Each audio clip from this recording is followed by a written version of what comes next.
Bonsoir bien-aimés, alors toujours à Jérusalem où la tombe du roi David vient d'être visitée et donc le Seigneur ainsi m'a démontré par une affiche publicitaire que beaucoup de doctrines de démons étaient encore diffusées, que beaucoup d'enseignements humains, de traditions humaines étaient encore véhiculés. Et même à Jérusalem, donc même en Terre Sainte.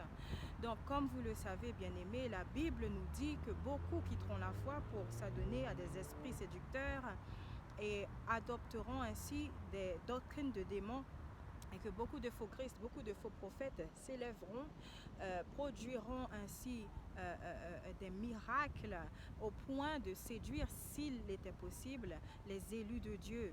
Alors, bien-aimés, comprenez que dans cette ère dans laquelle nous vivons, il faille que nous soyons davantage vigilants. Parce que, encore une fois, toutes ces choses que nous voyons, ces idoles qui se sont transformées sous différentes manières selon les religions, ainsi ont beaucoup d'impact sur nos vies.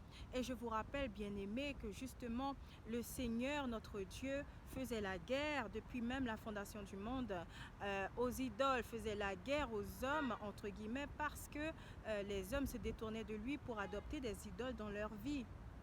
Alors, et ça a été le cas, et c'est pourquoi il a fait appel à des prophètes, à des messagers, ainsi qu'à d'autres serviteurs pour faire passer le message. Mais force est de constater que c'est encore le cas aujourd'hui. Donc vous voyez que la Bible, l'histoire de la Bible se réitère. C'est un cycle sans fin jusqu'au retour de notre Seigneur.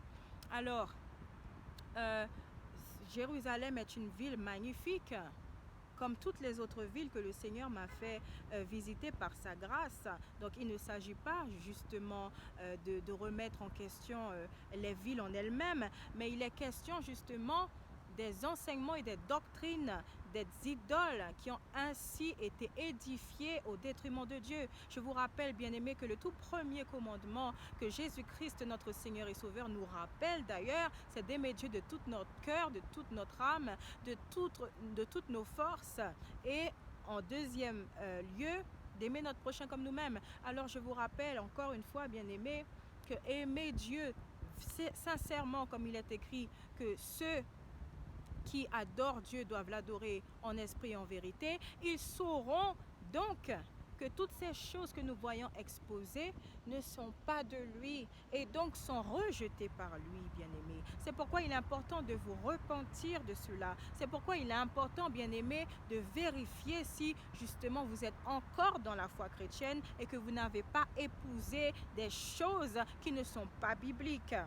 Je vous rappelle, bien-aimés, que le Seigneur Jésus-Christ lui-même le dit, qu'il n'est pas venu apporter la paix sur terre, mais qu'il est venu apporter l'épée. L'épée, qu'est l'épée de l'Esprit, la parole de Dieu. Alors, est-ce que cela signifie qu'il faille que vous et moi, nous fassions la guerre parce que nous ne tombons pas d'accord sur certaines choses? Non.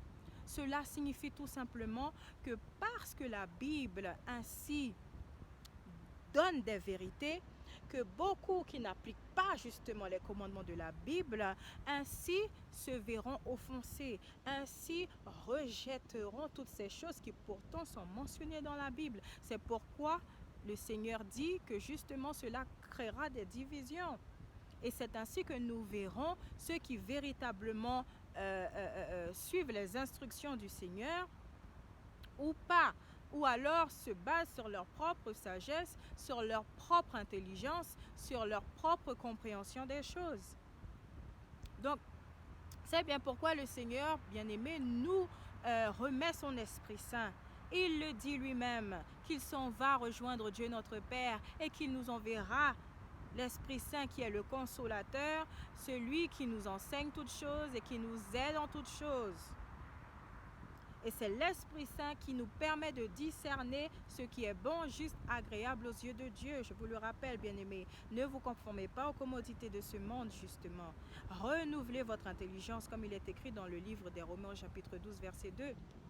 Sans quoi, c'est votre âme qui en pâtira. Sans quoi, bien-aimés, vous serez perdus. Sans quoi, bien-aimés, l'ennemi vous tiendra dans la paume de sa main. Et donc, si vous mourrez, si nous mourrons dans le péché, alors la grâce du Seigneur sera vaine. Alors la grâce du Seigneur ne nous servira pas. C'est pourquoi il est important de marcher toujours dans la repentance au quotidien, de façon à ce que le sang de Jésus-Christ puisse nous laver de tout péché que nous aurions commis de façon consciente ou inconsciente, de façon directe ou indirecte contre nous-mêmes, contre notre prochain et contre Dieu lui-même. Donc je prie, bien-aimé, que le Seigneur, par son esprit de révélation, de discernement, de sagesse et de connaissance, puisse ainsi vous parler et vous révéler toutes ces choses, bien-aimés. Encore une fois, car il y va de votre âme. Et nous devons justement, en tant que frères et sœurs en Christ, veiller les uns sur les autres. Et cela comprend le fait de nous corriger les uns les autres. Comme cela est mentionné dans les Saintes Écritures, où justement il est dit que la parole de Dieu est faite justement pour nous instruire et que nous puissions nous édifier les uns les autres afin d'accéder au salut, que nous puissions constituer cette famille à laquelle le Seigneur nous appelle, tout simplement. Alors restez bénis en Christ, bien-aimés, et à très bientôt.